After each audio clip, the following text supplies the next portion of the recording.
Sa naging meeting namin ni Alcantara, siya mismo ang nag-offer kung paano ang hatian sa mga proyekto ng DPWH. 22% para kay Speaker Romualdez, 2% para kay Yusek Bernardo at 1% para sa kanya.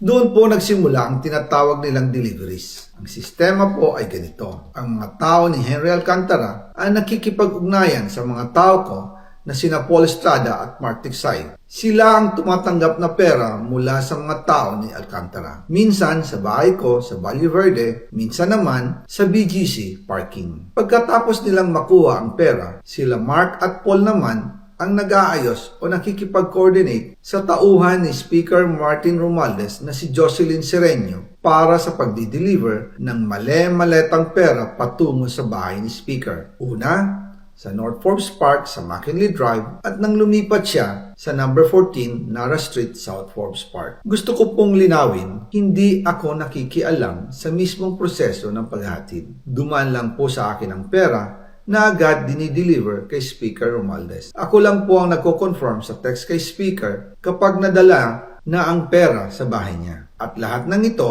mula sa unang utos noong 2022 hanggang sa huling delivery noong 2025. Umabot sa mahigit 55 billion pesos plus ang naihatid sa bahay ni dating Speaker Martin Romualdez. Madalas hindi nabubuo ang hinihinging 2 billion pesos bawat buwan ni Speaker, kaya iyan ang final total. Ang sinabi mismo ni Speaker Martin sa akin na hati sila ni Pangulong Marcos sa perang yon. Ang listahan ng mga deliveries na ito, kung kailan, magkano, at saan dinala, ilalabas ko po kasabay ng video na ito. Noong November 2024, habang nasa proseso kami ng pagtatalakay ng budget, nakipag-meeting sa amin ni Speaker Martin si Yusek Jojo Cadiz. Sabi niya, masama raw ang loob ni Pangulong Marcos, wala raw siyang natatanggap na remittance. At dahil laging napapagalitan si Speaker Martin ng Pangulo mula Setyembre hanggang November, inutusan niya ako na mag-deliver ng 1 billion pesos para kay BBM. Ayon pa kay Yusek Jojo,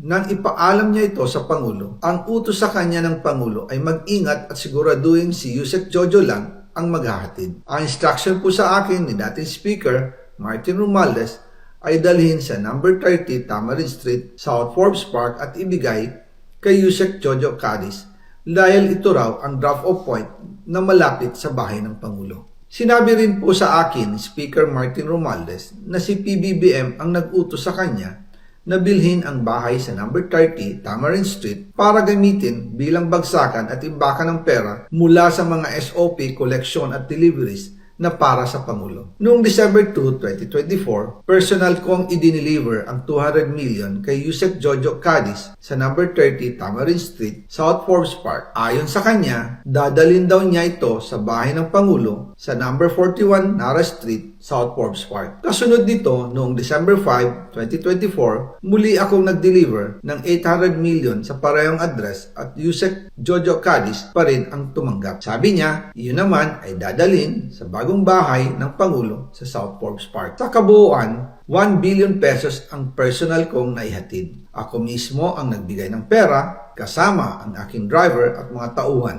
At lahat ito ay base sa direktang utos ni Speaker Martin Romualdez. At dyan po nabuo ang kabuuang halagang 56 billion na ipinadala mula 2022 hanggang 2025. Pero kahit na i-deliver na ang 1 billion pesos para kay Pangulong Marcos at kahit na naisama na rin sa 2025 budget ang 100 billion pesos insertion sa pamamagitan ng BICAM Committee, ayon mismo sa utos ng Pangulo, nagagalit pa rin daw si BBM.